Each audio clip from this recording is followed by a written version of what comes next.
Good evening. Welcome to another edition of that Millwall podcast. This is the Sunday night show.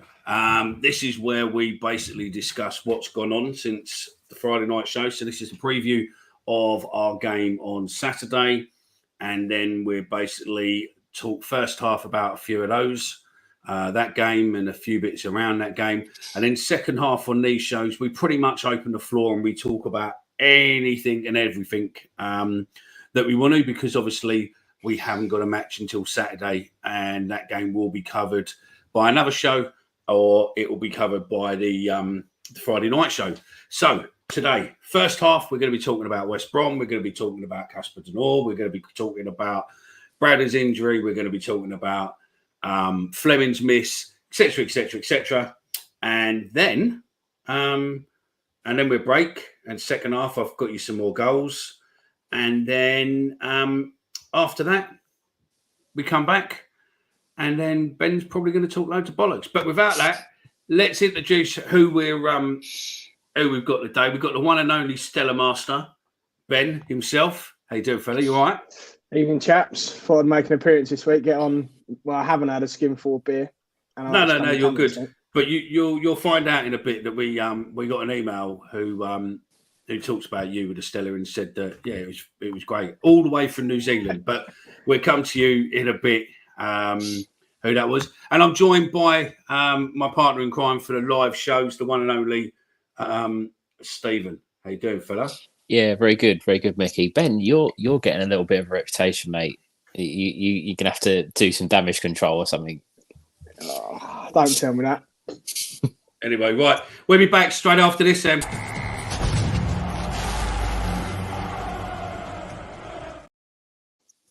Right then, there we go. Looks like the comments are coming in fast and faster. Fast and furious. That's what I wanted to say, just in case there was any trademark there, but we say that. Right. So then, gents, let's just run through the comments what are there, because it's always good to get on with the first one. So, Gaza London, good evening. Good evening, fella. If you haven't already checked out and you want to know about Millwall, Gaza has put in, I'd hate to think, I really would hate to think how many hours Gaz has put in. But if you type in Millwall history, you will find anything and everything to do with Millwall. There is stats, there is every penalty, there is every manager, every player, or as much as possible. There is everything going from pretty much, 1885 to pretty much modern day. There's loads of pictures from the old den. There's loads of pictures from the new den when the old den was knocked down. Anything and everything. For all those who have only been following Millwall fairly new and you want to pick up some history, check out Millwall history, and you'll see. I'll tell you what, when we finish this and we put the show notes on, I will put the show notes in the show notes. I'll put the link to the website. Sio, good evening, fella. Alex, good evening. Darren is one of our long listeners who used to follow us when we first started in COVID back in the day, mate. So, yeah, I remember him. Ted, good evening, fella. Hope you're well. Millwall Wall. Yeah. How you doing, fella? You all right? Born free, die free. What's Flemming's real value?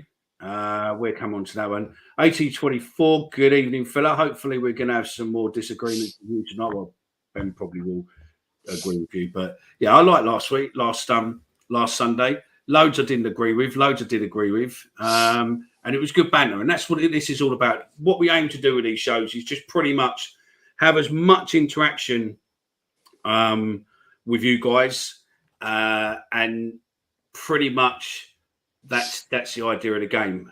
We will talk bollocks if you aren't getting involved, but if you've got any questions, anything else, Sunday night show's the one for you, because the second half, once we finish talking what we've got set, then the second half you can pretty much lead it. So, without further ado, I'm going to shut up, take a breath. And Stephen, what do you want to say about yesterday's game, fella? Well, I'm going to start in a bit of a weird way, because on the BBC website, their report and everything about the game, their last sentence from Gary Rowett, who spoke to BBC Radio London. At the end, I was pleased with a point, but at half time, I thought we could go on and win it. We just weren't quite brave enough in the second half. And that comment, I'd specifically start with that because I can't believe for a second that Gary Rowett thought we could go on and win it at half time and then sent out the players in the second half to play the way that he did. I just don't understand where he's coming from with that. I would call bullshit, really. I would probably, I'd probably stay off the herbal tea before, before coming in to say so. So let's just look at the stats, shall we? I've got it here, right? So, I've got it here, but I'm just going to try and bring it. Oh no, I'm not going to be able to bring it on because I'm on two fucking computers, dickhead. Actually, I could do it another way possibly, but yeah.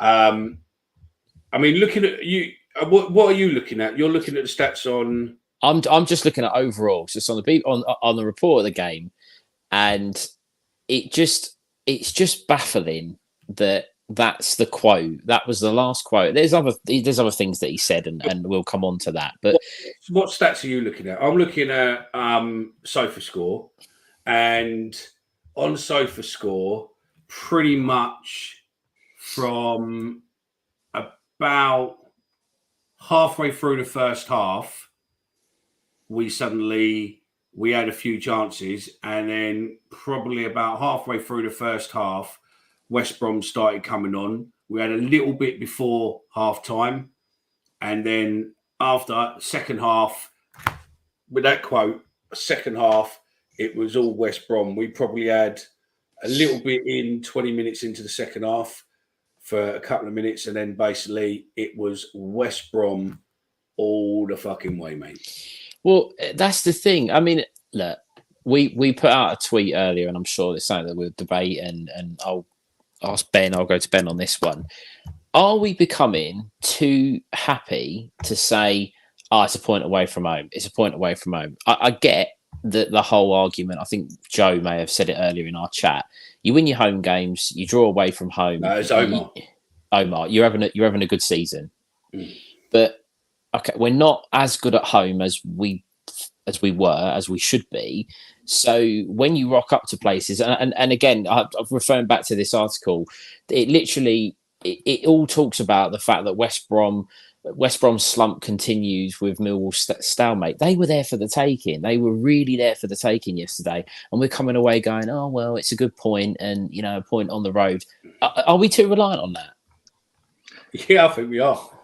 I don't think there's anything else for it. We are massively reliant on. Yeah, there is nothing. We are. He played for that game for us to pretty much take the draw. There was no way that we were going out to win that game, especially not in the second half.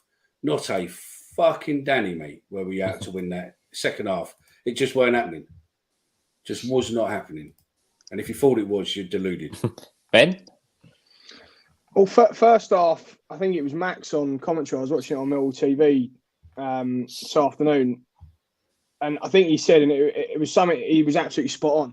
The thing is with us is when we're on top against teams, certainly against teams like West Brom, go back to last Sunday as well, when we have our spells, we have to capitalise. And that first half, West Brom, as you said, Stephen, were there for the taking.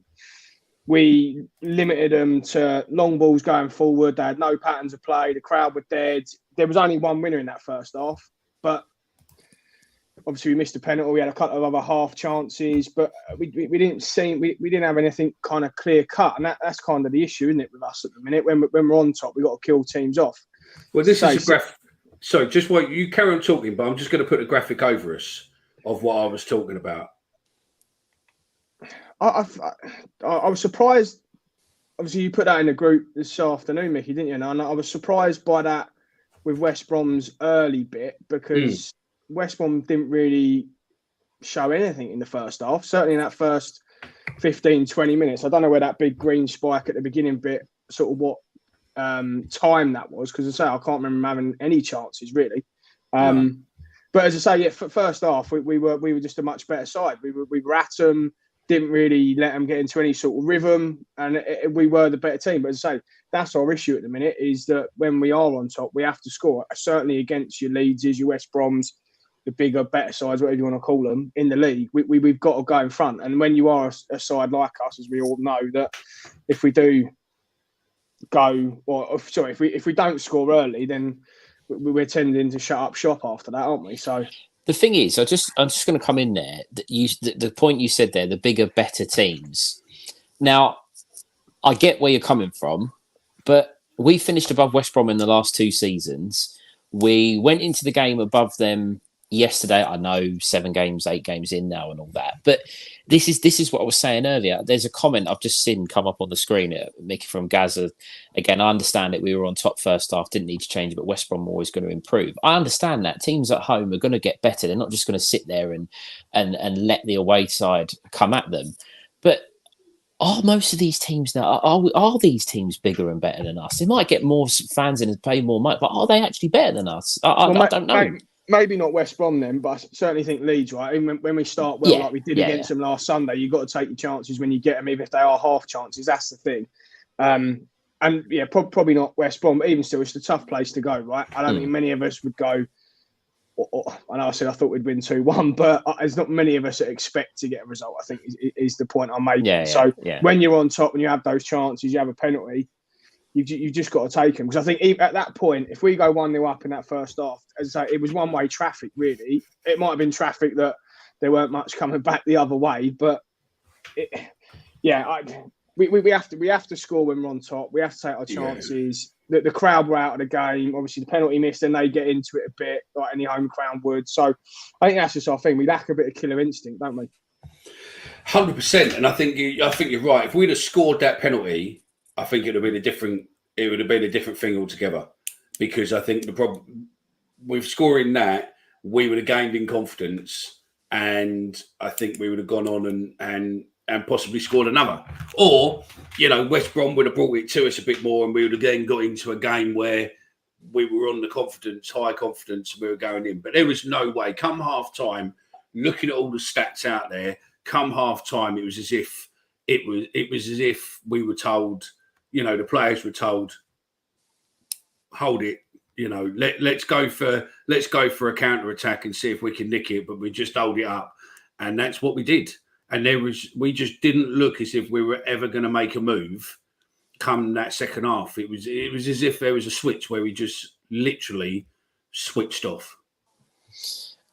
I think I said it earlier, and I mentioned it too in the chat. I just think we're getting a little bit too comfortable with this whole defending heroically and throwing our bodies on the line and coming away with a battling point. I get it. Look, would we all rather take a point than sitting here talking about a 2-0 defeat? Obviously, we would.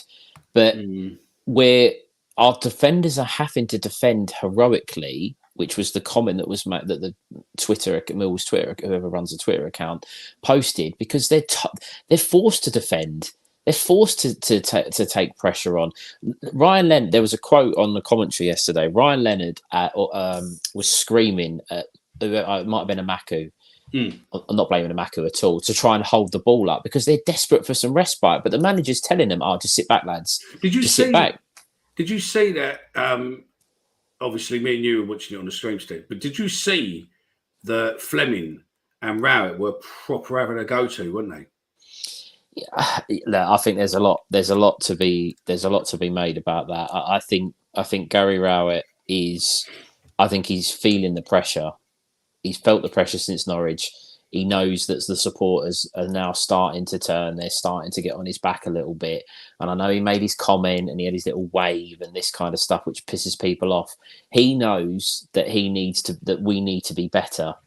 And I think Flemming perhaps is somebody that Rowett needs more from. He needs more from him. There's no getting around it. And if Flemming's not going to do it and he's going to get the then Rowett needs to give him a rocket. Personally. I'd imagine there was a huge amount of frustration from Rowett as well, because he's seen us play well in that first half, right? He hasn't gone out. I don't care what anyone says. He hasn't said at half time to the lads, don't play like you did in the first half. That just doesn't happen. He hasn't said sit back and invite pressure on. we started really well in the first half and we knocked it about quickly. We strung passes together. We got on top. Second half, we just didn't do it from the get-go. I've only seen the first 10 minutes, actually, but we were just giving it away cheaply. We gave it back to them all the time. And that was the difference. The first half, we got a foothold in the game, and second half, we just couldn't. And that gave them the momentum. I can't have that Rowlett's changed that. I think it would have been frustration all round yesterday. Well, certainly with Zian from the penalty miss as well, right? So do you reckon that the decision at first half was, let's just fucking defend and try and break him on the counter-attack, but they didn't give us an opportunity to break him on the counter-attack? Is that what you think the orders were that went in? No, I think we started so well, Mickey. We kept most of the ball in the first half. But I'm on about second half. What happened second half? Because all the stats clearly show something happened second half. Yeah, they definitely had the better of the second half, right? It was more. I just don't think we got into a rhythm, and then they just got on top of us. I think that's what it was. Say the first half, we nicked it off them quickly. We were sharp in the press, and we nicked it and was then able to build from the back, not passes around ourselves. It was obviously builds confidence, right? Early on in the second half, we didn't do that. We didn't get near them. And when we did get it back, we just gave it away after one or two passes, or we were restricted to a longer pass. As I say, I just don't think we got into it in that second half. And obviously, West Brom probably couldn't have been as bad as they were in the first. I mean, this morning we did a vote. This morning we did a poll. The question was, depending whether we as fans have become so used to, it's basically what Stephen said. So debating whether we as fans have become so used to accepting a point away from home in the majority of away games we play, was yesterday really a good point, or was it a missed opportunity to go and take all three? And we've had that running all day. We wanted it to finish before the show so we could use it on the show. And we had 357 votes. Hopefully these votes will keep going up. We had 357 votes and 43.4% said it was a good point, and 56.6%. So just over half basically said it was a missed opportunity. This is what I'm saying. I'm struggling to understand now. Are we, like, the fan base is seemingly so divided at the minute on so many things? You know, Zian Flemming being one of them, Gary Rowett being another, playing away from home. Look, all I would say is I'm not suggesting that Gary Rowett at halftime says to them, don't go forward, don't attack, don't do this. I'm not saying that whatsoever, but there has to be something that fundamentally, from the first half performance to the second half. Now, West Brom are obviously going to improve. I get that, and we weren't quick enough to the ball, and this, that, and the other. But with 30 minutes to go, we had Brooke Norton-Cuffy, Danny McNamara, Ryan Leonard, Sean Williams, Murray Wallace, Ryan Longman, and Joe Bryan on the pitch. 7 defensive players. He might not necessarily be sending them out with the message that we're not going to go forward and we're not going to try and score. But what message does that give to the 1,100 that were there yesterday, and anybody watching it at home, that with 30 minutes to go, we had 7 defensive players on the pitch? I'm more impressed we managed to get Sean Williams back. Did I say Sean Williams? Oh, yeah, you did. Yeah. It's all right. Do you know what? If you look at, right, you can go on there and check yourself. If you look at the average player score on SofaScore, where they do like the average rating, so you can get like the game rating, but the average rating. And at the moment, our best player on the ratings on what SofaScore put in is Sean Hutchinson on 7.24 on an average. And the second and third. Wait, hold on. Sean Hutchinson. Yep. But Sean Hutchinson has got an average SofaScore rating of 7.24. Second place is Ryan Longman on 7.23. And then Jake Cooper on 7.14, Ryan Leonard on 7.12. And I think that, and I mean, to be fair, Zian Flemming's only just off there and Casper Nor's just off there. But the fact that Sean Hutchinson has played so well to get, loads of scores, and now he's not playing and he's still in top position, is great. I'll tell you another one which is an interesting one to look at is that if you look at, and I can't screenshot these, I don't think, but yeah, if you look at the average player positions with West Brom were quite spread out across the park. So they had like 4 players down the left, 5 down the right, and then their number 5 was basically running down the middle. If you go to ours, we were pretty much we had who I don't know what the numbers are on the players. Let's have a look. So we got 9, 24, 5 basically standing in a line in the middle, and then we've got 19, 11, 10, and 3 on the left, and then 14, 17, and 18 on the right. But we had 3 players, pretty much 3 players standing according to this, standing in a line. But that's because we don't really play with any width, though. Really, no, it's only when the wing backs get forward that I think I'm just struggling to understand at the minute, really, where or what Raul is trying to do. And I think there's a lot of supporters out there that are feeling the same. There's clearly he'd clearly recruited and he's clearly has an idea, but I don't know what the idea is. It's just. It just seems to be like it's one big plan, but it never seems to actually show what that plan is. No. I totally agree with that. I think it's just fucking no one knows what his plans are, to be honest. I don't even know if he knows what his plans are. And like I said earlier, if you win your home games, fine. You go away from home, you get a point. Fantastic. Great. But we've lost to Leeds at home. We've lost to Bristol City at home. I know we've also beat Stoke and Rotherham, but it's not apart from Rotherham, which I think anyone on the night would have probably beat them. It's not been convincing. I'm just struggling to understand what Raoult's thinking is at the moment. I really am. Well, I think you're not the only one, to be honest. So I've got no. I mean, if you're listening and you've got an idea, then please do get in touch and let us know in the comments. We will read the comments in 2 seconds. We'll start. I can't believe I said Sean Williams as well. I don't even know who I was trying to say. I'm assuming Billy Mitchell. No. It was the 3 centre halves, and we had both wing back options on both sides on the pitch. I think I got Sean Williams confused with Jake Cooper, and they're so different. It's unbelievable. Very similar players. Remember, gents, if you're listening or you're watching on Facebook or watching on YouTube, please do give the video a like and share in the football groups or anything else. That would, be absolutely superb for us. Help get some more people on to the show.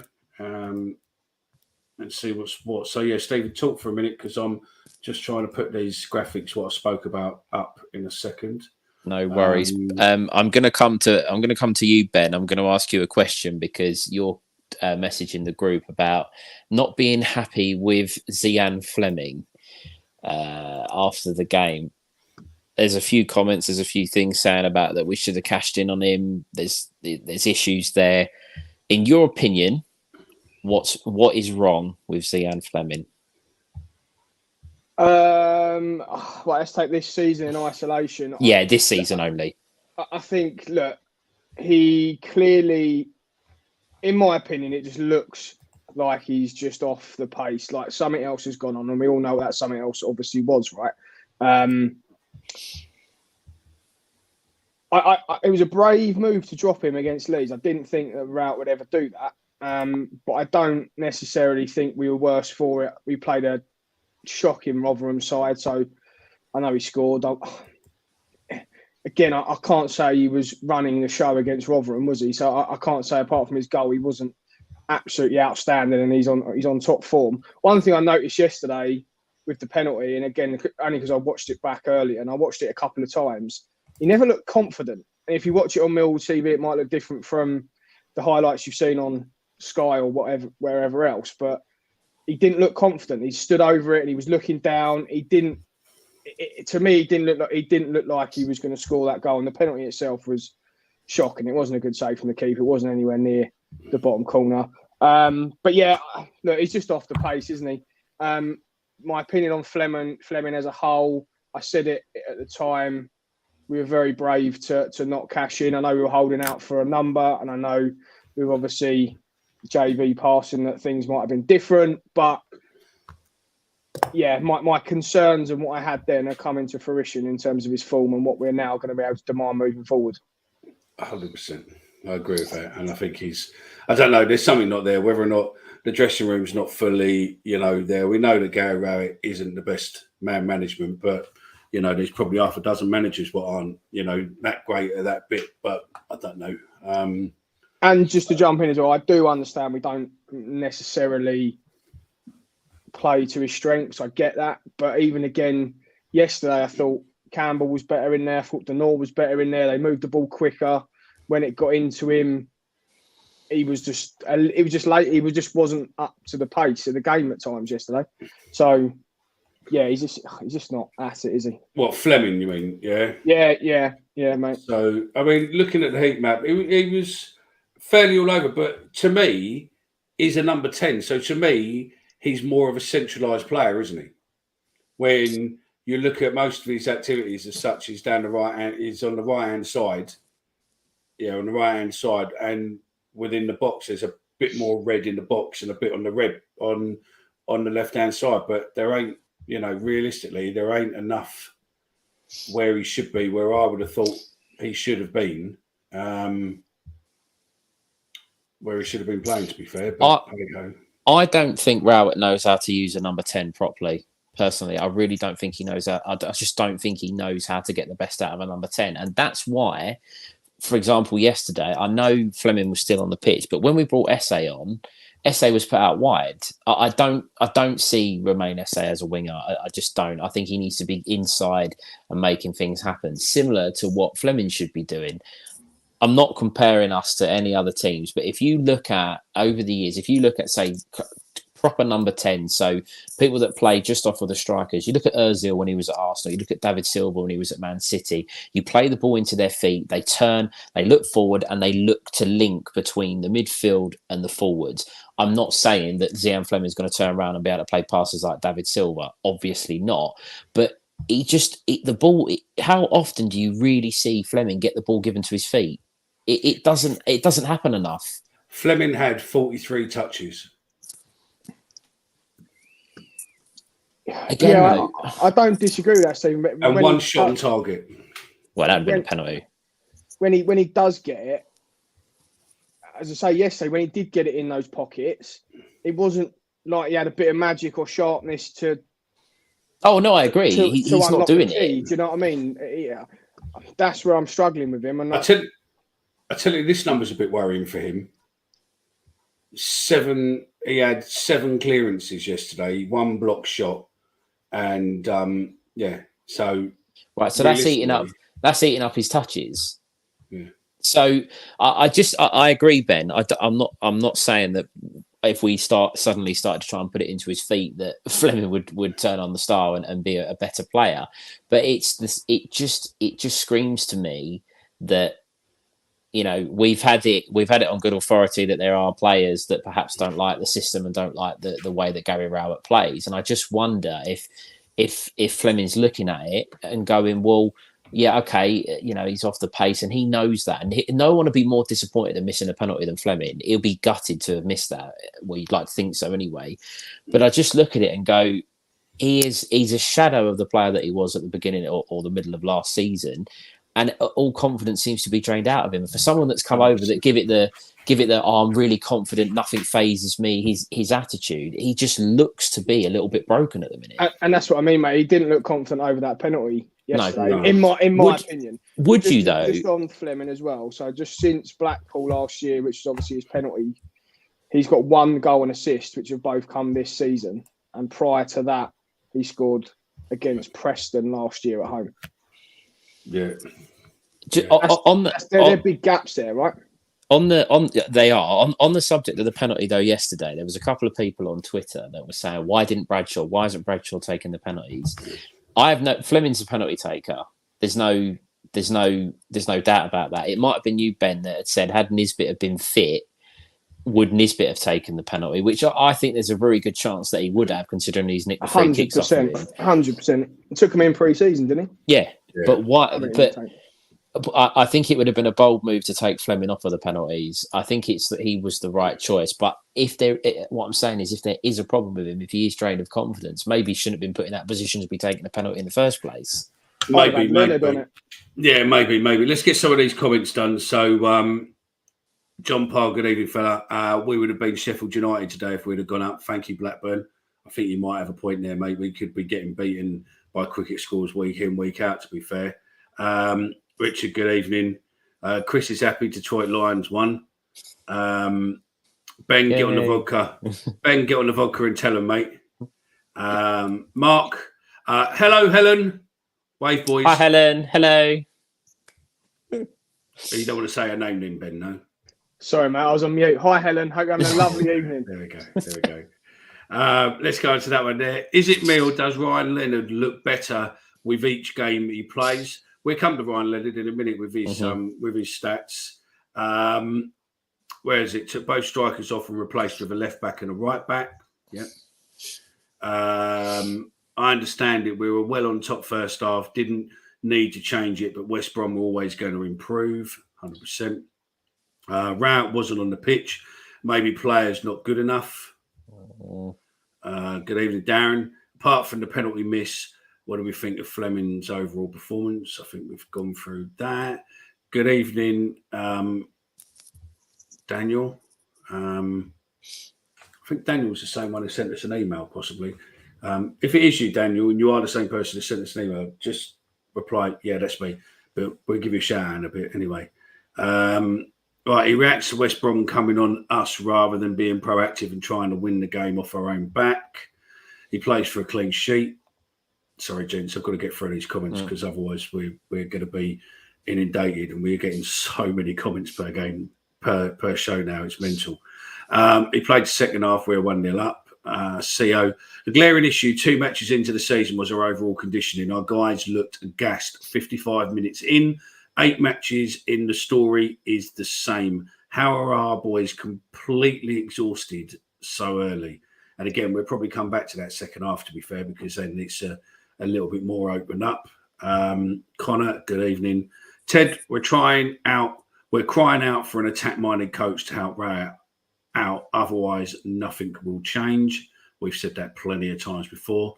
They definitely have better players than we do. Yeah, but I think football is all about how you perform on the day. And if you want it bad enough, you'll go out and do it. To the panel, do you enjoy watching Millwall anymore? For me, week after week, it gets harder to go. The lack of passion and commitment. Do you know what, Glenn? We're going to come back to that on the second half because I think that's an absolute valid point. And we can look at that a bit more heavily during the second half. Doesn't help that our play style doesn't lend to the opportunities either. All the more reason that we need a killer instinct to take advantage of it. Barton Leonard saved us a few times. Happy with the point away from home. I've got Bart's save on here, which we're playing in a minute. We seem to have an inferior complex where teams go at us. We just go back to the wall. Absolutely. Once again, apart from Leonard, we looked unfit after 65 minutes. Fully agree. The penalty was a game changer. Also, Flemming was drained of confidence after missing penalty. That was when the game changed. I think that's a good point, to be fair. It did look like that, didn't it? And I don't think I can see the stats where over the whole game whether or not that changed. But yeah, I think you've probably got a point there. Does a panel enjoy going to matches? Rowett slowly destroying my love for the Lions. Yeah, we'll come back to that. Leonard has been a good influence so far. Yes, but Leonard isn't the whole team. We need the whole team to be doing that. Because we have no midfield or attack, the ball goes up to the forwards and comes straight back again. The defence are constantly under pressure. Yep. Good evening, all. Good evening, Kenny. Flemming not been the same since the transfer window. Yep, we said that plenty of times before. We were fucked in the second half. Fit. Yep. West Brom, second half, simple as that. Probably got a bollocking. We were gassed. Someone else saying it. Rout is holding Flemming back. Zian is one of the best players in the league, but we don't play to his strengths. Burnley weren't offering 10 plus million for no reason. Yep. Where are we? There we go. Improved. Ben is absolutely itching there. He's rattled. No, I'm not. Look, Flemming, I could argue till I'm blue in the face. I said the same thing last year, back in the last year. Just our second half, we'll have to debate on Flemming, not a problem at all.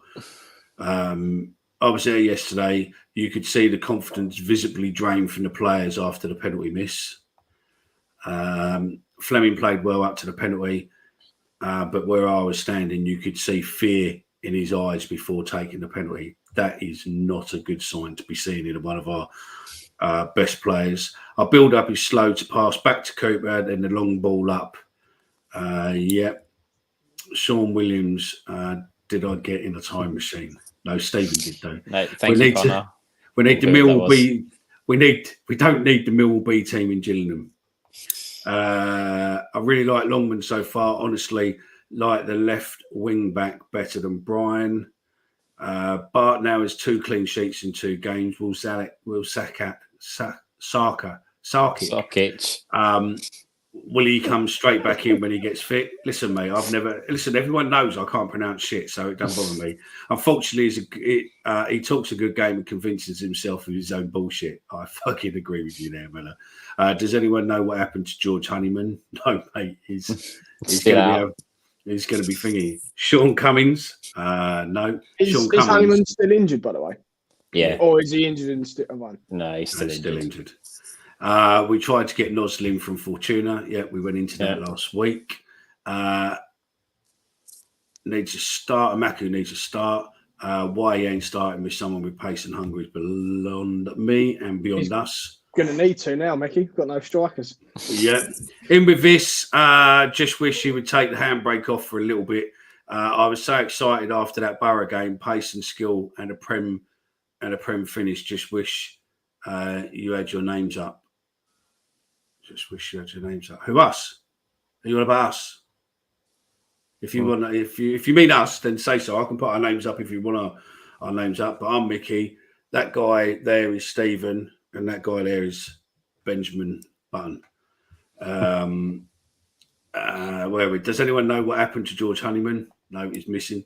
Fortuna and Keith Moore.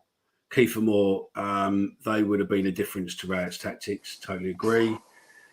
At least I don't have to eat that omelette now. Yeah, we're not bad there. Kenny Johnson, he went back because he was on loan.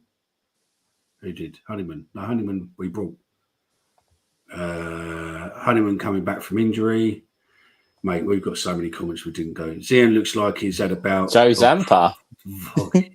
Joe, if you want to come on, mate, just drop us a WhatsApp and I'll send you a link. So, yeah, no I promise I won't disagree with you, Joe. I promise. Rout coach is all creativity out of players. Such a shame. Vogtsauer made him the player he was. Massive fuck up by the club not taking the money. We're better off playing Bob Flemming at the moment. Yeah, totally agree with that. Flemming's value really goes down with every game. Flemming played really well to the penalty. Burnley got to be thinking they dodged a bullet, haven't they? Yeah. His system doesn't really use a 10. I think you're right. Though our ball retention was better for an away game than it has been, although we did revert to hoofing it away when under pressure second half. I think he was trying to play Flemming in a way that Flemming doesn't want to play, hence their spat on the touchline yesterday. I think you're right. I think he was trying to tell him that, let me do it this way, blah, blah, blah. And he's like, no. We don't lack fitness, we lack physicality. Leeds and West Brom players, huge to ours. It takes its toll in the second half. Agree with what you both said. There's 3 of us, okay. But Flemming is going backwards to try to get forwards because he doesn't get service. So what's he supposed to do? Good evening, Big E. Hope you're well. Has Zian worked out that Gary and Adam can't coach or know what they're doing? So he's switched off. When he scored Wednesday, there was no effect in being happy he scored. I think Flemming wanted to move to Lazio, Saville, Champions League football and all that.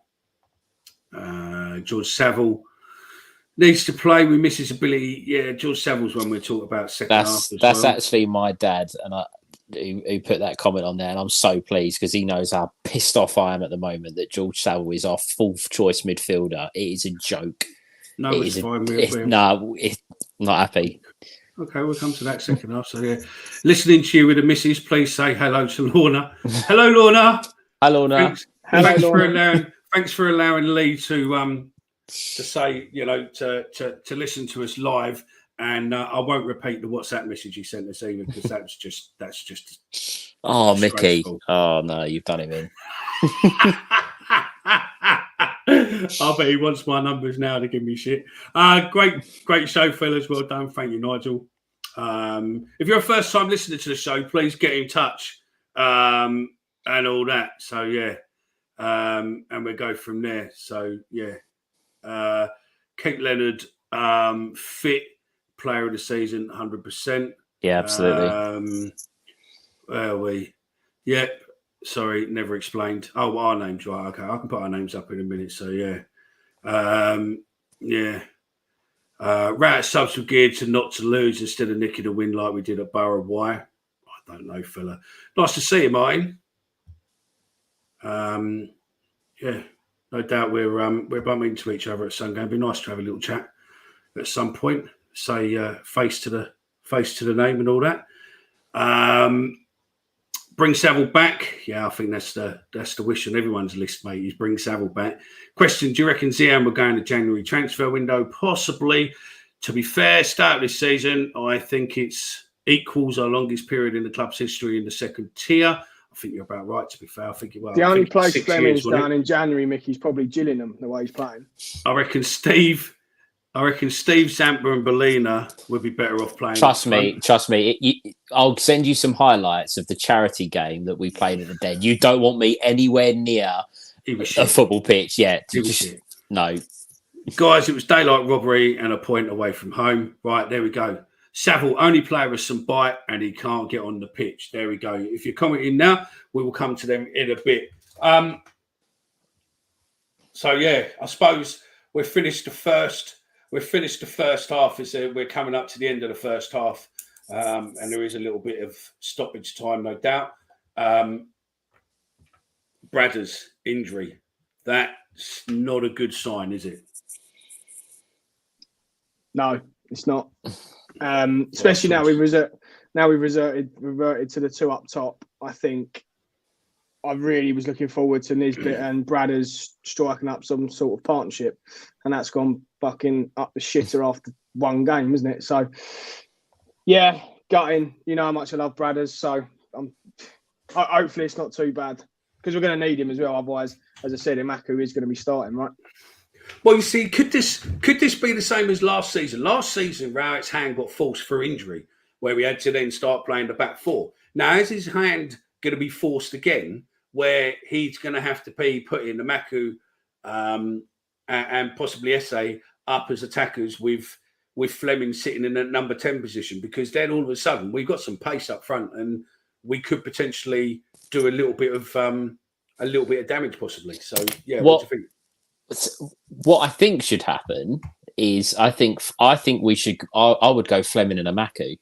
I would put. I'd get, if you want to still go with the two, I'd get the two of them up front and say to Flemming, right, drag us through, see what you can, find a spark back, and then you've got the pace of Imaku, to help him. But what's probably going to happen is we're going to play Duncan Watmore as a lone striker, and we're just going to shore up the midfield. Because it's just not going to. He's not going to be brave.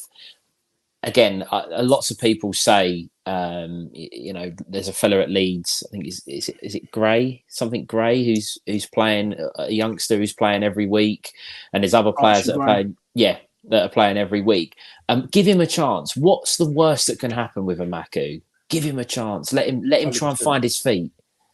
100%. This is that graph I was looking at earlier.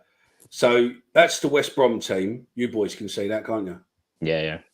So that's the West Brom basically average player position throughout the game. Nice mix, nice and wide, plenty of room to attack. And you see how their number 5 has got quite open space in the middle to get through, yeah? There's ours. Yeah, but it just very, very screams. congested. Yeah, it's just narrow. It's just narrow, and I get that's how Rowett wants to play. But this is what I'm saying. We've bringing it back to the whole Bradshaw injury. If you want to play narrow, that's fine. That's not a problem. But you have to have someone on the end of it that can run in behind. And Bradshaw, whilst he might be able to do that, isn't getting an opportunity to. If we're resorting to have to play a Maku, which I think he should be given a chance, you've got to give him the right service. Get it in behind. Don't care if he's narrow. He can run straight down the pitch as much as he wants. If he's going to get in behind, he's going to have chances. No, I totally agree. And also, I think we've got to take our cap off to Bart as well, because I mean, he was left out most of last season as such, and Long was there. Long's gone, and he's still not the number 1 as such, but he's come in and he's played 2 games and had 2 clean sheets. I mean, this is his save from yesterday. Leonard's just got to be careful just inside his own box. That's a really good ball back, and that's great defending by Longman and Bart between them to keep that ball out of the Millwall net, but Millwall living on their nerves at the moment.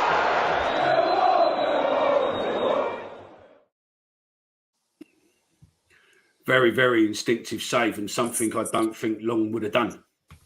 Yesterday, I think Bart was very good. I thought he had quite a good game. I mean, to be honest with you, Mickey, one of us could have gone in goal against Rotherham and we probably would have kept a clean sheet. So, I get his all confidence, which is fine.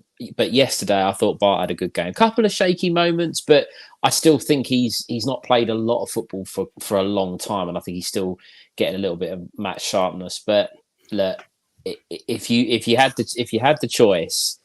Really, if you had the choice, would you want George Long in goal, having Sarkic out, or would you want to go back to Bart? Personally, I think we accept that Bart is coming to the end of his career, but like yesterday, those instinctive saves, I don't think you get that from George Long. No. My opinion. I think you're right. Anyway, gents, we're on to nearly 47 and a half. We've got 2.5 minutes of added time. We're going to take a little break, enough time for you to run, grab a glass of water. You ain't really got enough time to grab a cup of tea. So we're going to break on this half, and we're going to leave you with a couple of old goals from Paul Moody. Another rampaging run down the right from Matt Lawrence, set up goal number 2. Harris's header back off the post, but Paul Moody on hand to complete the job.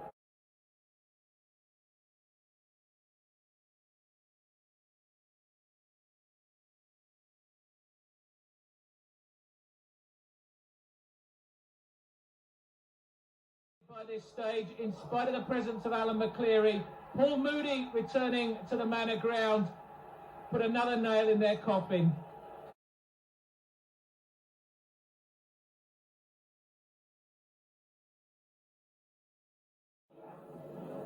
And so to the Sixfield Stadium, and a 6-goal thriller against Northampton Town. Paul Moody putting Millwall in front.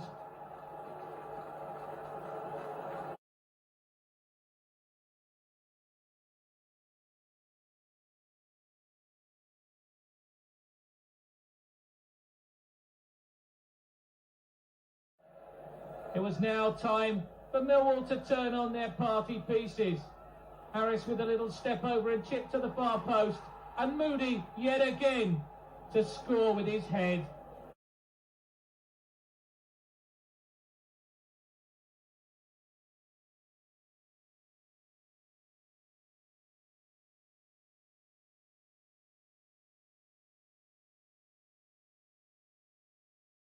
Welcome back to the second half. I love watching those old clips. So do I. But I tell you what, the state of the 6-yard box at the Den, Jesus Christ. I was going to say, from those clips, all I got was fucking hell. How good was Neil Harris? Oh yeah. How good was Paul Moody? Yeah. Paul Moody was great. I mean, I just have to give a shout out to the clip. I mean, the clips there the clips I'm using are from a guy who used to have a YouTube channel called Jonesy, and unfortunately there is another channel what kept using his footage without giving him credit, and he's just blocked his channel down because obviously he don't want other people using his stuff without giving him credit. So I have to give him credit for that. Jonesy, they are the clips what I've got from you, what's still there. So I've got links to your private YouTube now. So yeah, thanks very much for them. And again, the clips at the end of the show from another old player who I'll be playing again come from his YouTube. Hopefully at some point he will reactivate it because mate, he put some effort in. He went through all the DVDs and basically put through everybody's goals. So, there's Cascarino, there's Sheridan's, there's Paul Shaw, there's Kim's. Mate, the players on there were unreal. So yeah, absolutely unreal. So yeah, listen, if I use any credit where anyone gives anything what we post across our channels, if you post something on Twitter or such, and we wanted to put it across our socials, we would just, drop you a DM and just say, look, we'll give you credit. Can we use you? So I just think that's fair. He's put a lot of effort in, and yeah, it's just a little tip of the hat to say great stuff. So yeah, right. Where did these comments start and we missed?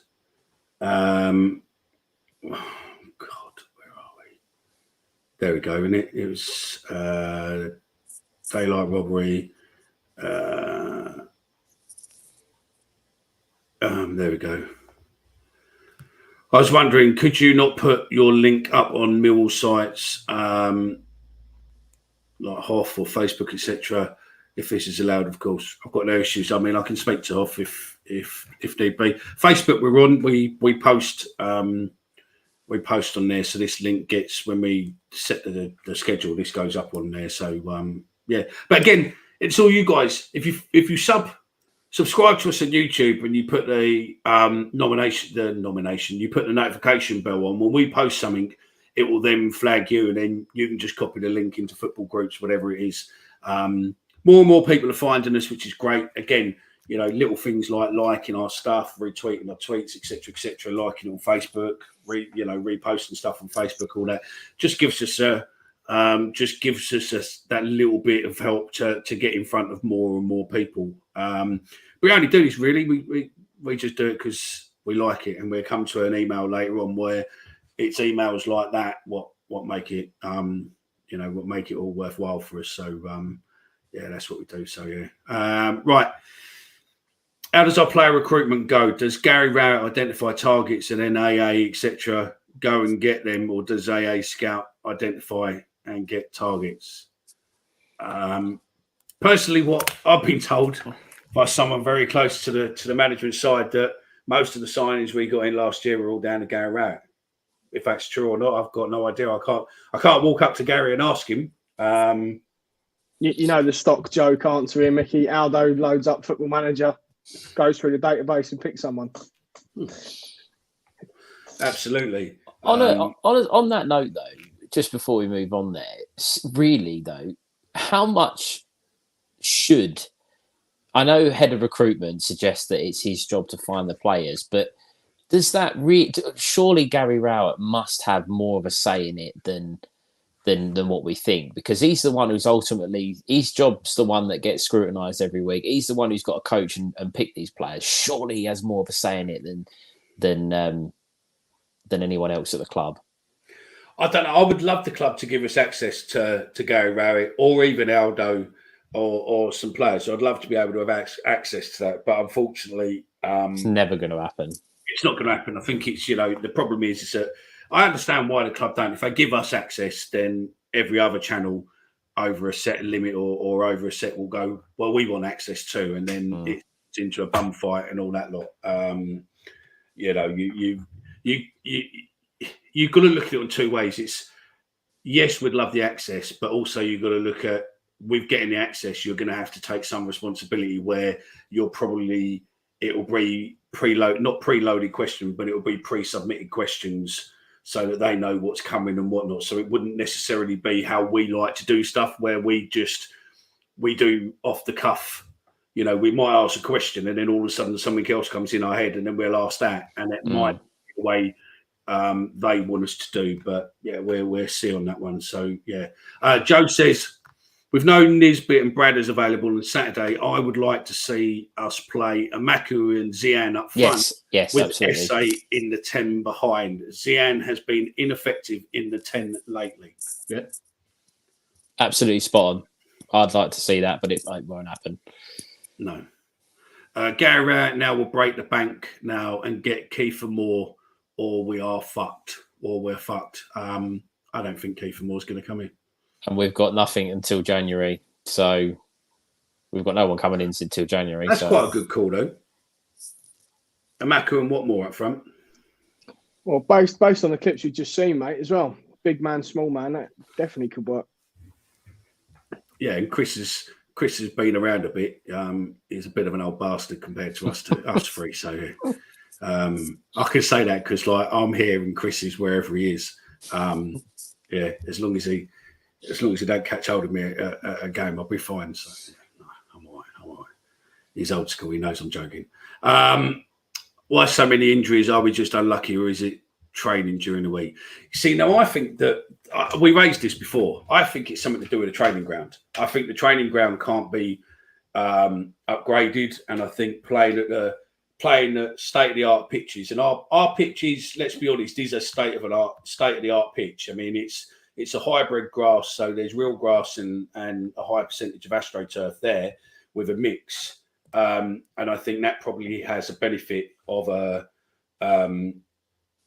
softer playing surface compared to the training ground, especially if we've got, a cold day in Bromley. We've got no undersoil heating or anything else. So I think, there could be problems there. Do you think as well it's noticeable since Rowett's been in charge that we've done a lot more training at the actual ground?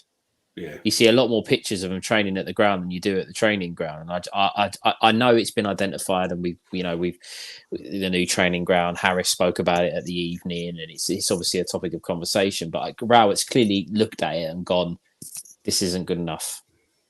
I think it's that, and also I think that Rowett likes to keep things a little bit under his act, doesn't he?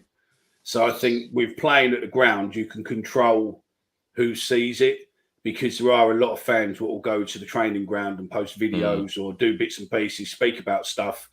And pretty much what you're doing then is you're giving the opposition, hints, tips, whatever it is. So I think some of that's probably the fact, same as now they seem to train on stuff I've seen recent where they seem to train right over the other point. So, we're waiting to see on that one. So, yeah, I will pick Zian Flemming. Packs his bags in January. Weak pen, no bit, lost his bottle. Good point. Our injuries. Gary could force Gary's selection with fewer options. Give the youngsters a good run. Stat attack. Only 5 players have started more than 5 of our 9 games so far this season. Very unsettled team compared to last season. But that's because he doesn't know he doesn't know his best team. That's why there's changes every week, because he doesn't know who is better. And I know the Hutchinson and Sarkic injury and Nisbet, whatever, but he doesn't know his best team, and that's the problem, or big problem. Yeah, no, I think you're probably right there. Fleming, January, £2.50 bid to Cheltenham. Joe's back on again. Joe, if you want to come on, mate, just fucking drop me a WhatsApp or drop Stephen a WhatsApp and we'll give you the link to come on, mate. Save your fingers typing, but then again, you're probably watching a film with your missus and we're in your earpiece or something. It was Barbie again tonight, I think, was the choice of movie for Joe. Oh, is he watching Barbie again? I think so, yeah. Is he wearing his pink pyjamas as well? Are we not meant to say that bit? I don't know. It's cat's out of the bag now. Oh, well, pictures to follow. I like Watmore. Chris, but I'd rather have a Mac. I was talking to Chris Brown. Okay. Zian Essa in front of him for the Swansea game. Watmore can come on a later in the game. He can only manage 30 minutes before he tires anyway. Does anyone know, do the club have scouts? What you mean, like in an evening where you wear the toggle and all that? Oh no, you mean scout? I don't know. It all depends on who's in Alex's friendship group on Football Manager. I think. Try and befriend him, send him a link, see if you can get him on. We would have scouts, wouldn't we? Yeah, no, I think we have got scouts. Who they are or whatnot, I don't know. But again, if Gary's the one making a lot of the decisions, then he's probably flying out to see players. To be fair, and or Aldo's out to see players. So yeah, who's that? Where are we? Serious question. Apart from Bob Pearson's, I've never met one in all my lives. All right, following on from there. So yeah, it was. Yeah. So does anyone know, do the club have scouts? Like the old days, fellas who watch games, non-league, etc., or is it just this kid Aldo sat on a laptop? Serious question. Apart from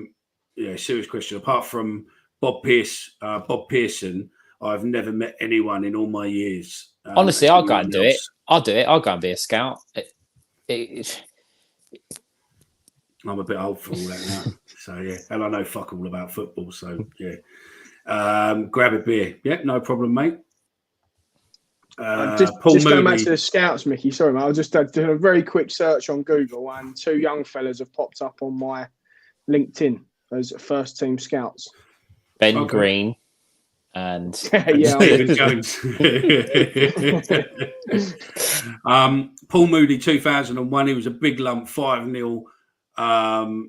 The home to Oldham. Yeah, one of those clips I think was Oldham as well. So yeah, a fit Neil Harris in this team.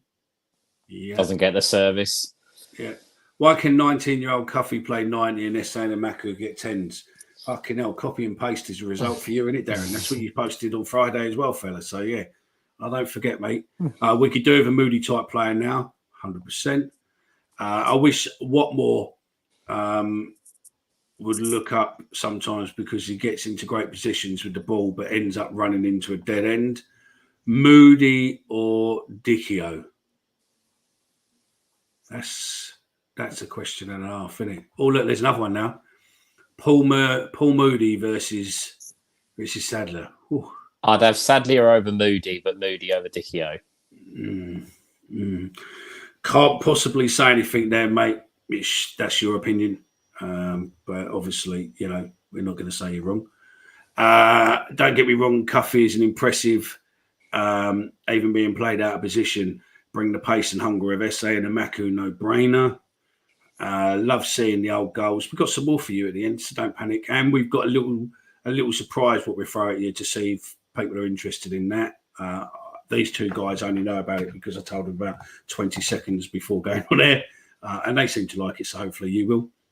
I love seeing those because newer supporters have never seen them. And that's the idea. I think it's all about... The problem is what I think is that there's a lot of our generation or a lot of the goals and stuff with Millwall where the newer generation coming in, and it's no disrespect to them, but the newer generation coming in, a lot of this stuff isn't available. A lot of this stuff isn't around unless you've got some of the old DVDs, the games. I mean, I buy quite a few when I see them on eBay and stuff. And then go from there. So yeah, okay, that threw me. Sorry. Just on that subject of the old goals and talking about old things, it's a little bit of a question for you both. On this day, and you might have seen this if you've seen social media today. On this day in 2002, someone played for us. Someone signed for us, and two of the goals that he scored are the only goals Millwall have ever scored in the competition. Who is it? I saw that video as well, and I can't fucking think to the life of me who it is now. Ben? Signed for us in 2002. I haven't seen it. Someone's just commented on YouTube. I've just seen it come up onto my left. Who's got it right? It's a bit further down. For those that aren't, Dennis Wise signed for us on this day in 2002, and the two goals he scored were the two goals in Europe because they're the only goals we've ever scored in European football. Yeah, there's a little fact for you all. I recall her name, Jones. Yeah, incredible, mate. The work he put into that channel. Listen, Jonesy, if you're listening or you see this, get back in touch with me, fella, because I would love to, get those videos, and I would just do it private. I would keep it private and just do what we're doing there and clip them, and I'll give you full credit. Put you, who sponsored your channel and all that, mate, whichever way you want to do it. But I think they are a gold mine, and even maybe put you in touch with Gaza, because Gaza would probably love to have those on his show, mate, on his website, mate. So there's possibly a match made in heaven there between you, mate. But listen, I'll help you out. So yeah, whichever. White kit, my fave. When I first started going in 1974, we wore all white kits, 100%. Only me. Good evening, Tony. The Joker's back. Tony, what time is it in New Zealand right now? Well, where you are? Let us know. Joe, I wouldn't play Zian. I would have had SA as a number 10. This is the best Millwall channel by a country mile. Well done, Mickey Seps. Stephen. Our really Wall fans love it. I must be a fake one. Yeah. Do you know what? Saying that, right? Just a little bit of a deviation. When I done the AMS battle, and when obviously I was in another position, which I don't like talking about, I upset. No, he hates mentioning it, guys. Don't bring up the fan on the board, because Mickey hates it. Yeah. The second one, and then I closed the position after me, so they couldn't handle any more like me. But no, it was quite funny. There's a certain group of fans who hate me, to be fair, because of things I did and whatnot, because I called them out on things and whatnot, and they didn't necessarily like it. But there was a certain group of fans who, on a certain Facebook channel, decided to try and call me out for being Chelsea. And they were like, oh, he's a season ticket holder, he's done this and done that. And you're like, mate, really? Fucking hell. Yeah, Chelsea of all teams still.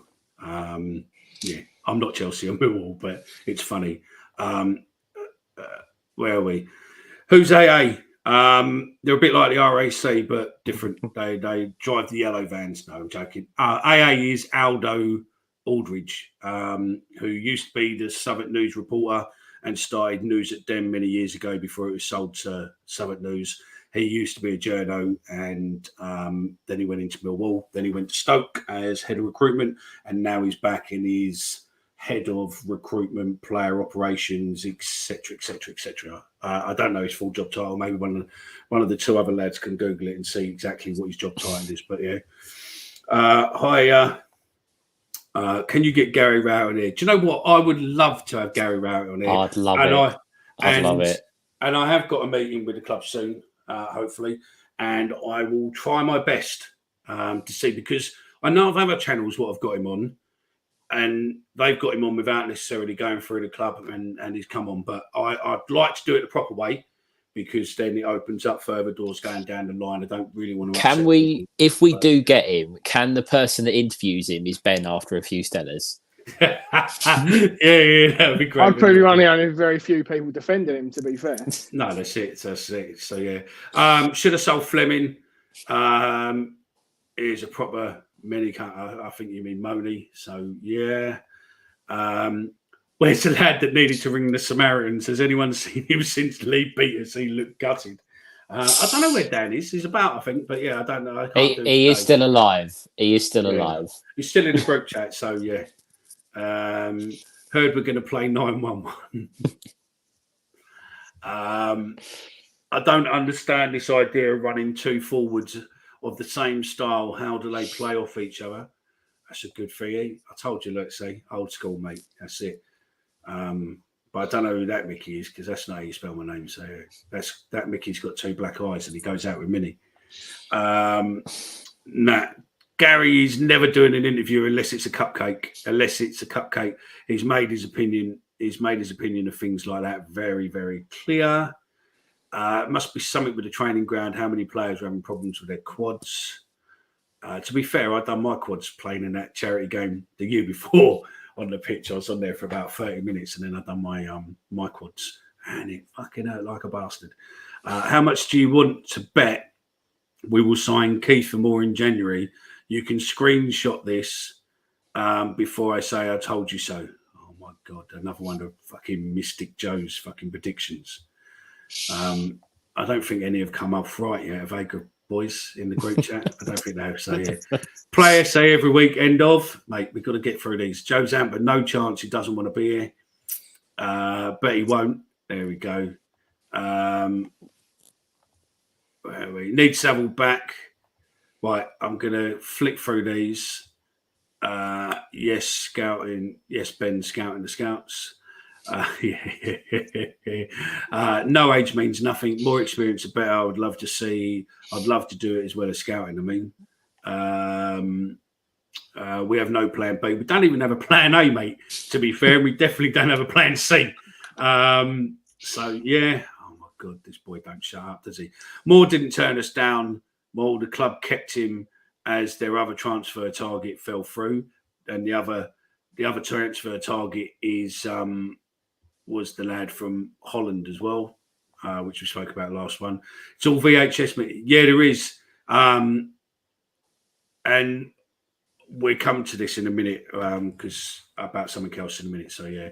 Wise he's got there. I noticed it's not flavour of the month with many. Comeback Lottery Larry. Come on, Lottery Larry there. And the peanut man, eh? Ben May. Now, Ben May, I would love to get Ben May. Ben May would be great with me on the show.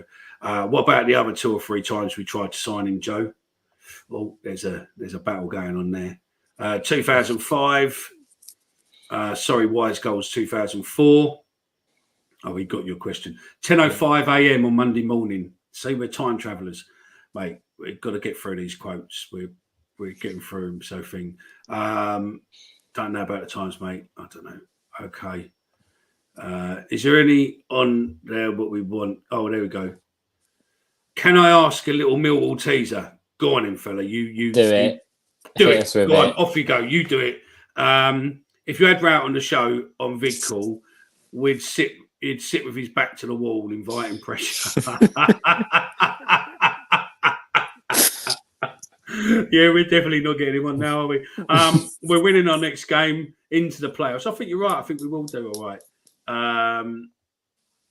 Moody had a change of pace, slow or dead slow. Best Millwall goal you each remember, fellas, 1 each. Okay, we'll come to that at the end.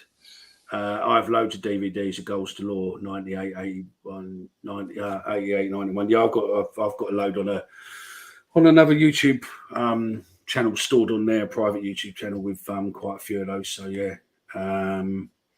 No battle, just pissed off Gary Rowett going for more. Right, there we go. Right, we're going to go back to that star comment, like I said I would. Ben, we'll come to that one in a minute. It's not the comment I thought it would be. Flemming, go on in, Ben. Give us your bits on Flemming then. No, between you and Stephen, you can have a debate. Go on, off you go. I'm going to sit back and most of it earlier. To be fair, mate, no, I just drink think my vodka. For me, it's not necessarily the form that he's in now. I said it a few times. When you want your star man to drag you through times when you're struggling, or your most important games, he didn't do it enough for me last year. If he was that man that we all thought we had at the beginning of last year, I think we'd have won quite a few of those games where we struggled. Again, talk about the ones that stick out to me. Hull away, non-existent. Wigan away, non-existent. You could go through them. I just think that last 10, 12 games, he just didn't help the team, and he started the same way as he did this year. So, yeah, if you go back to that question, would I have sold him when we got the offers? I think I said it at the time. I'd have driven him to Burnley myself. I know it ain't that far from me, but I would have driven down and picked him up and driven him back up to get £10 million for him. There's a good comment there, though, and I think he's right. People turning on Flemming very quick, but did he not start the same last season? I'm not going to go in on Flemming, but I agree with Ben that there's clearly for a while now there's been an issue, because what you look at most teams that are not Man City or Real Madrid, they have, you've got your star players, your Mavericks, your players that, other teams in the league fear when they come up against them. And for a while, you'd hear a lot of the other channels, you'd hear a lot of supporters talking. All the noise was about Zian Flemming. Every week, it was he's the one that we're struggling to that teams don't want to play against. But now, no one talks about him. He's just another Millwall player at the moment. And I don't want to. It might sound like I am being very critical of him. I don't think we're playing to his strengths. I don't think we've played to his strengths for a while. But I think that if you were to stun Gary Rowett up, that would be, if he was to leave tomorrow, what would you say about Gary Rowett? And I say he's probably his biggest downfall is he plays players in positions he thinks they should play in, not what they think they should play in. Yeah, and ultimately, I think it is looking like a bad decision that we didn't take the money in the summer, because we're now not going to get anywhere near that for him based on how it's going at the moment. And I think it was brave of the club to keep him. Don't get me wrong, really brave to keep him, because they thought he was going to kick on and push on this season. But unfortunately, we're now going to be in a position where I don't think he's going to go down the route of we're going to lose him for free. I don't think that's going to happen.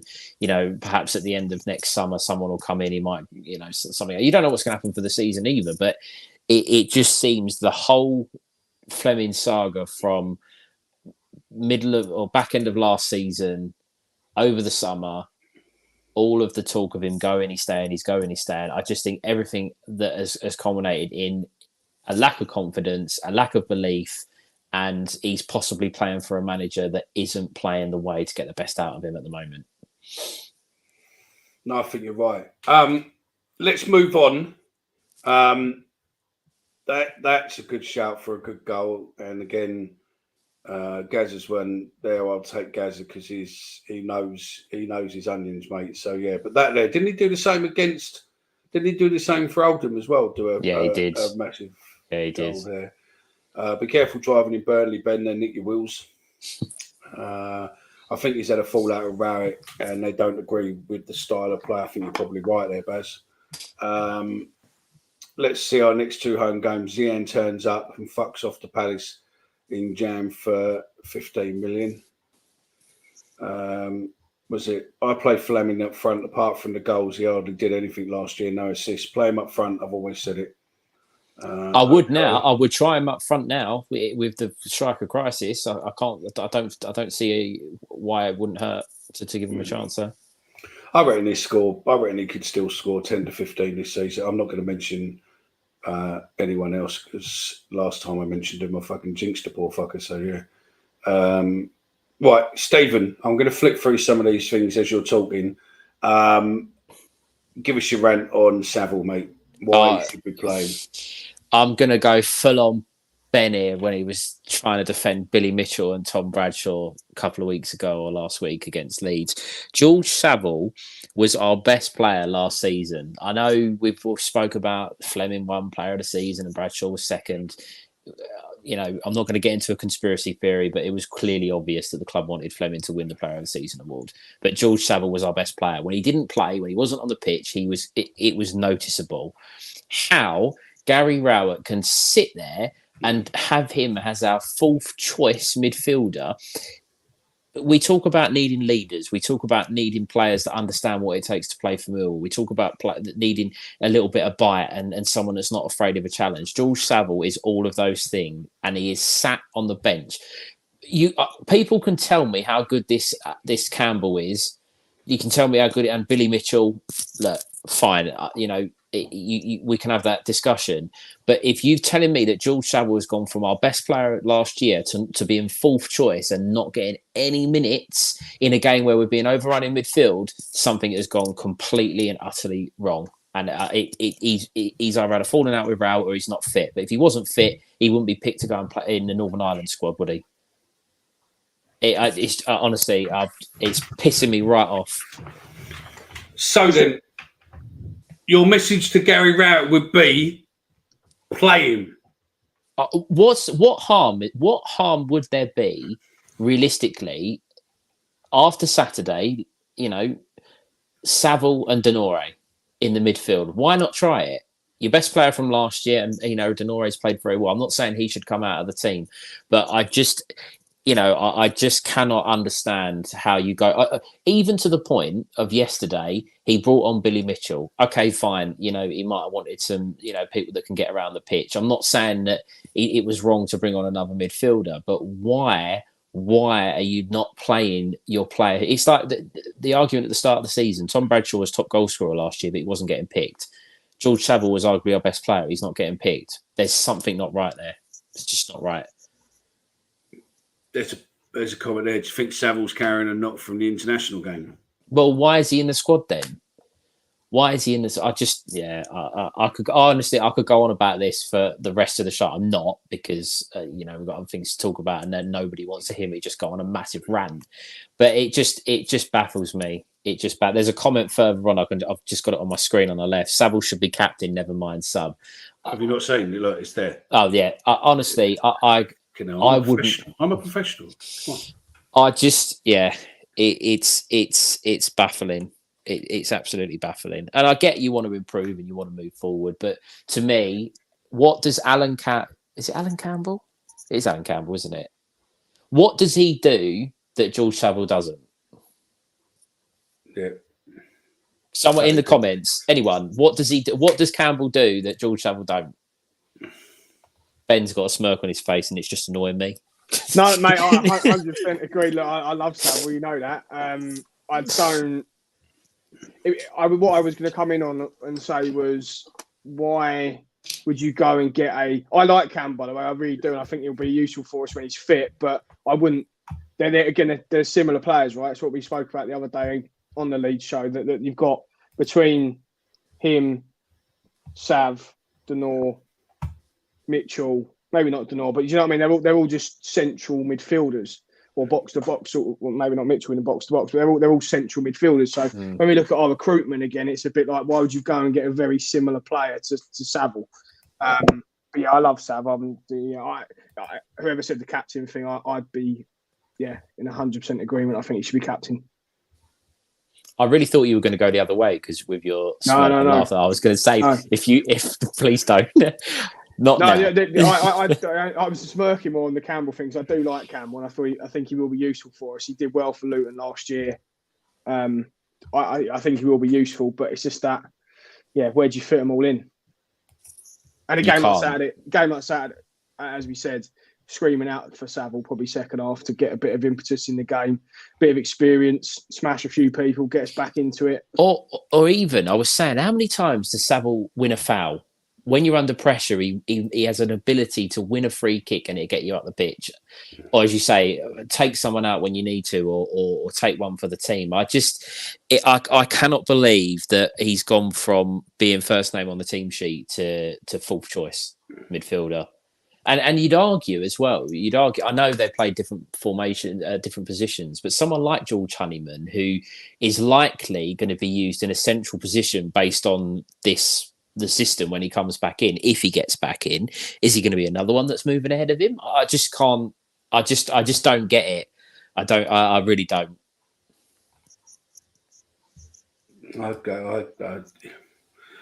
It's absolutely mind-boggling, really, that we're not playing Saville, because he gets what we're about. Do you know what I mean? He is a Millwall type player. He knows that some days he'll have to go for a player or make a mess, do things and all that lot. So yeah, he's good as gold. Do you know what I mean? So, and also, when you say that, that's the biggest thing and the biggest problem with the Leeds game. We didn't have, apart from Jake Cooper, who's not the sort to go in and smash someone, because he's not that type of defender. We didn't have anybody out there against Leeds that really, really wanted it and would stick a foot in as much as maybe what Hutchinson would and what Saville did. And it shows. I'm not saying we need someone to go in and smash everyone every week. Obviously not. But it's incredible. It's incredible. We talk about Gary Rowett. I said it the other day on the show. Gary Rowett doesn't use the Millwall crowd. He doesn't use the Millwall way to his advantage, and he never has. And it just goes to show he won't put players in that understand what it takes to play for the club. He'd rather play someone who's unfit and on loan. It just does. It don't add up. It don't add up. And that comment, if honestly, if when Sean Hutchinson is fit, Leonard, Hutchinson, and Cooper are the back three for me. Murray Wallace goes. He was shocking. He was shocking yesterday. Yeah. No, I totally agree. I mean, I love Murray. He was on our table at the season awards. Great value, and he cares. He does care. You can see that he cares about the club and he wants us to do well. But nah. Let's go into player ratings. Player ratings for yesterday. We had Tom Bradshaw, obviously didn't play 90 minutes. He got a 6.5. Duncan Watmore got a 6.5. Ryan Longman, 6.9. Zian Flemming, 6.5. Alan Campbell, 6.7. Brooke Norton Cuffey got a 6.8. Casper Denor got 7.1. Ryan Leonard, 7.2. Murray Wallace got a 7.1. Jake Cooper got 7.2. And Bart got a 7.3, making him man of the match on those statistics. What's your thoughts on that? Murray Wallace was our third or fourth highest rated player. Are they taking a piss? Murray Wallace, where are we? Let's have a look. On Flash Score as well, Stephen. He was our second highest rated player. He was 7.4 according to Flash Score. He had 55 touches of the ball. Honestly, I couldn't care less how many touches. And he had one shot on. And he had one shot on target allegedly. Nah. Clearance is 6. So yeah. Leonard, Cooper, Denore, Bart. I actually thought Norton Cuffey was okay. I thought all of those were better. I thought Leonard has just been. He's just been superb, and he's just. And I tweeted it, and a lot of people had liked the tweet and had interacted with it about the fact he was close to being shown the door in over the summer. They offered him a deal, but it was kind of like we'll offer you one. But I think it was all up in the air whether he was going to get any game time. And now he's first name on team sheet. He's been superb. I think a big part of that would have been just due to his injuries, right? Because the last 2-3 years, he has been brilliant for us, really. And it has really just been his injuries that have slowed him down. I think he'd have been knocking on the door for Player of the Year last year, right? Yes. Absolutely. It's interesting because has he played? He's probably played 6 or 7. Has he played all of them? Or made appearances in all of them? All the games so far? That worries me because it means... Who, Leonard? Yeah. Yeah, I think so, yeah. That's what I mean. I know we're talking about how many games he might play for us, but clearly if he is a bit fitter and he is being able to play more games, then it seems like an absolutely brilliant deal to have got over the line over the summer. I'm flicking through your comments because obviously it's quicker doing this, so you'll be able to see that they're on. But yeah, we're coming towards the end of the show now, taking stoppage time and stuff. So yeah, not a lot left of the time to go. But I have to say, you guys with the comments, mate, are fucking smashing it out of the park. Looking at the stats on the comments, on the live stats there, I mean, they are. Let's just refresh that a minute. They are definitely coming in fast and fast. Nearly 200 comments have come in today for the show, and I think Fridays and the one before were again, around the same and over. I think this one was about 250 odd. So yeah, the comments are coming in hard and fast. Yeah, I just think I think the problem is that Rowett's going to be forced into a situation because of the injuries, and then all of a sudden the players are going to be able to have a lot more freedom, and because of that, that's when they're suddenly going to start playing better. And I think that's where they're suddenly going to start turning things around and start going for it. So I don't know. I just think one thing to ask both of you guys, actually, that I saw someone tweet this, and I was going to get into it, but I just really couldn't be bothered because it just annoyed me. 3 games in a week: Leeds, Rotherham, and West Brom. We've got 4 points out of 9 out of those games. Before the Leeds game, Mickey, would you have taken that?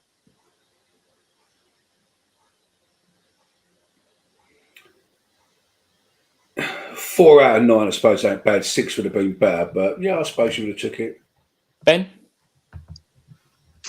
Yes, because I probably would have gone with the exact 3 results that have happened. I know I shouldn't. That's what I mean. Because we spoke about this on the show. I think it was you that asked, what would you take out of after the Leeds game, out of the next 5 games?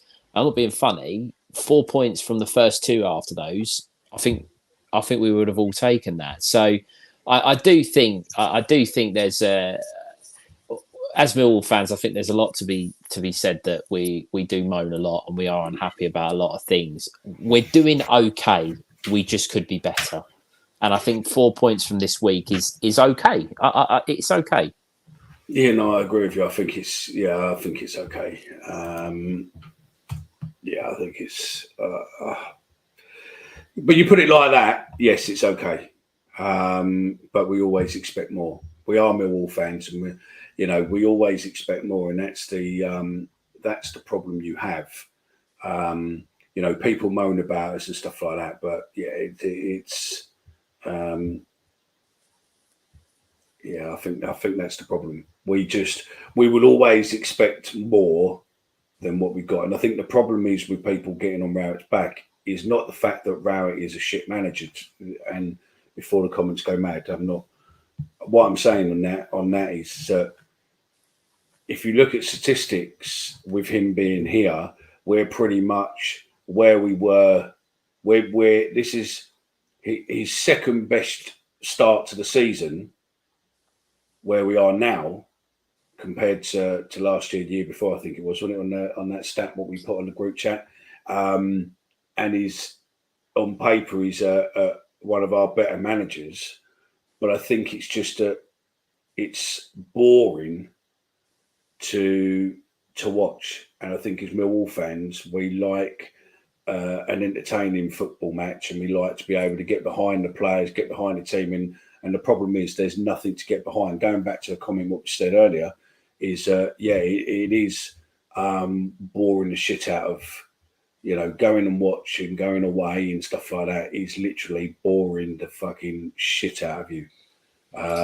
Gary Rowett will never, ever, in my opinion, won't get a team relegated while he's in charge of them. I think he just grinds out enough results. But unfortunately, when you're talking about having ambitions for the top 6, which Rowett has been vocal, that's what he wanted. That was his plan. You have to be a little bit braver than what he is. And unfortunately, I don't think he'll ever do that. Yeah, no, I totally agree with you there. Mickey, sorry, go on. No, go on. I thought we were coming towards the end. I was going to do a little bit of an extra time thing, but if we're not quite there yet, we are there. We got a few minutes of stoppage time, and then we'll come on to added up extra time. So yeah, don't panic there. So let's get through a couple of these. 2 points out of the top 6, 8 matches in, coming off the home opener. I was genuinely surprised by that. You got 4 points off doing the stadium tour versus Swansea. Is it worth it? Yeah, it's all right, because you do it with one of the. I think you do it with Dave Sullivan, one of the historians. So he's very knowledgeable. You'll have a good tour. You get to see the dressing room and all that. I think. I don't know if you get to see the dressing room on. You do on the early tour, don't you? Because I think you're there before the players get there. But so yeah, I think it will be. I think it's worthwhile. So yeah, 4 or 5 points. Yeah, well said, Mickey. all you want is to get behind the boys. That's all you want, isn't it? I mean, that is all you want. So, yeah. In a nutshell, got to see it. Being a Millwall supporter has always been like one of those bad dreams where you're trying to run but not getting anywhere. You know you can run fast as fuck. So frustrating, even after 58 years. It don't change, does it? Yeah.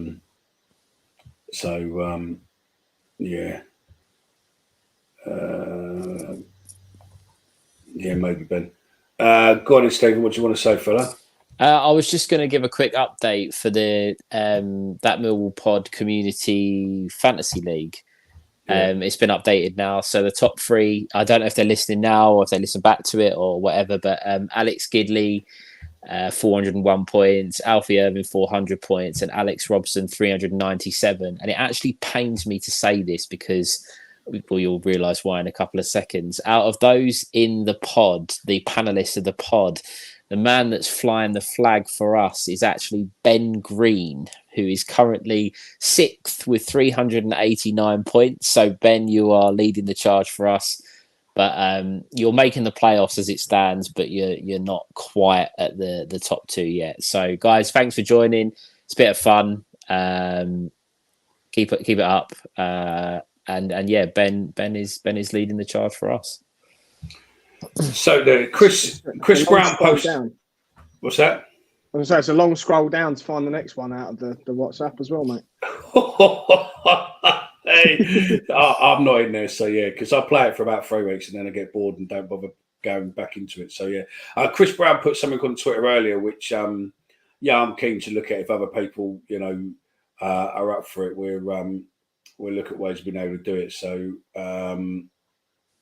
it's a prediction league. We're trying to sort out some decent prizes as well.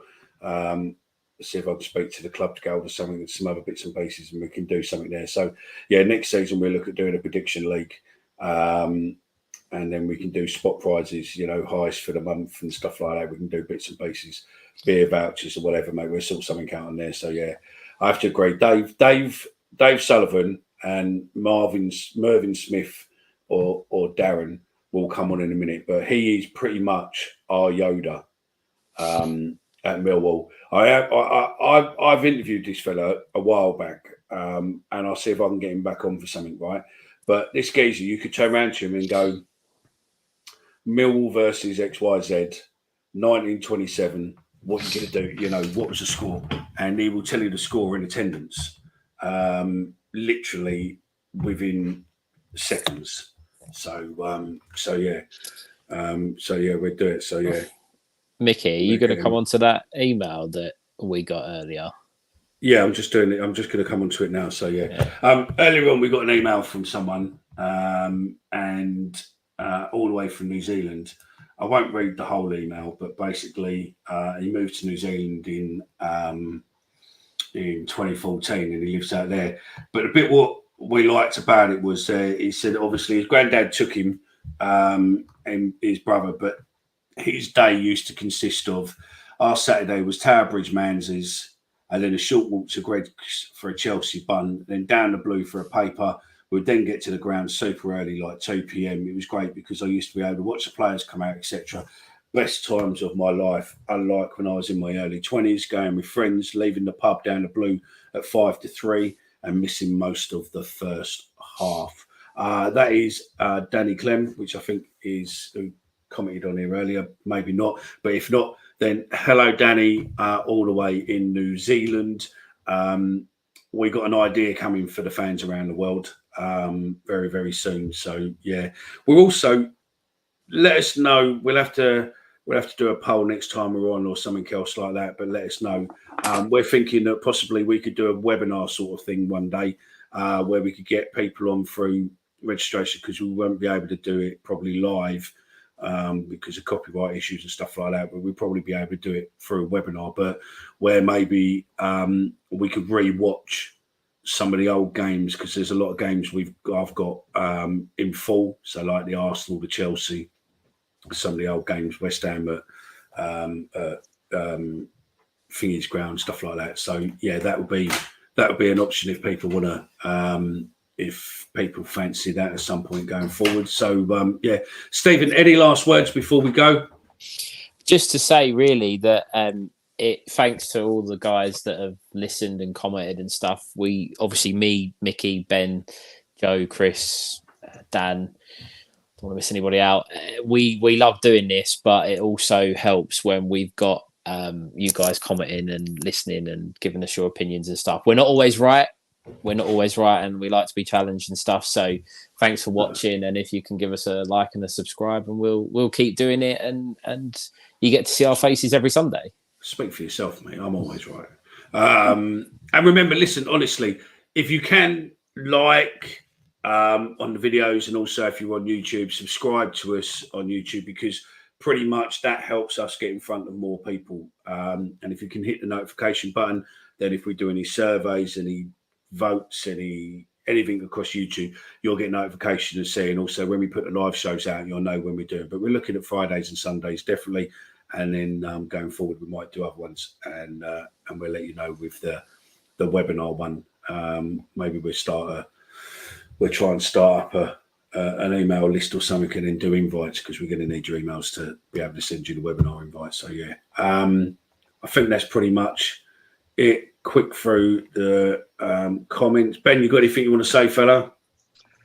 No, just echo Stevens, really, mate. Love all the interactions. Great, and just to have a chat, and might seem like we're moaning sometimes, but we just like to get our opinions out there. And do you know what? I actually think we're going to win our next 3 games, so it doesn't matter that we're moaning now. Oh, positive, Ben. Love that. That's it. So, right, where am I? Let's get rid of that comment now, and let's move in.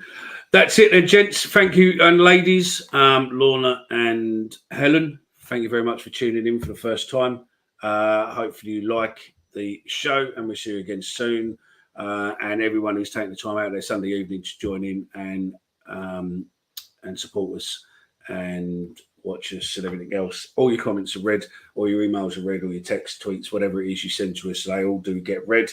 And yeah, enjoy your week, be safe, be good. And we're going to finish now with a few goals from that wee Scottish man, Alex Ray. See you again on Friday. See you later, gents. It is all the way down. Phil Starbuck could just get a touch on it. McKinley, a nice header on to Stevenson. Stevenson cuts inside, Mark Wright cuts inside. Kieran O'Regan, a left footer, gets it into the box. And another slip by Jackson there.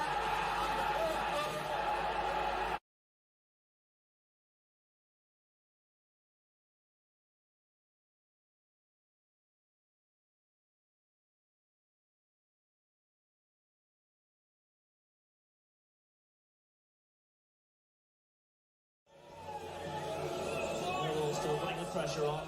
Stood just touching that one leg, picked up here by Kerr. Pulled on the far post by Kerr. Oh, and Keys missed it. This is Stevenson. The bad ball from Stevenson, and touched in there by Alex Ray.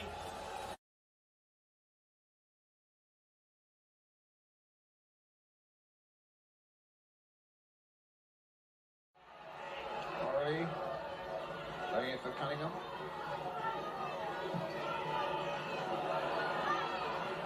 Ray again with a shot. It's in there. And Millwall go in the lead. And Alex Ray with that scorching drive.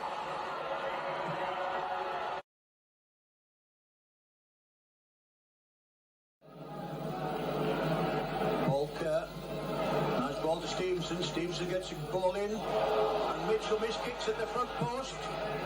And there's the first goal.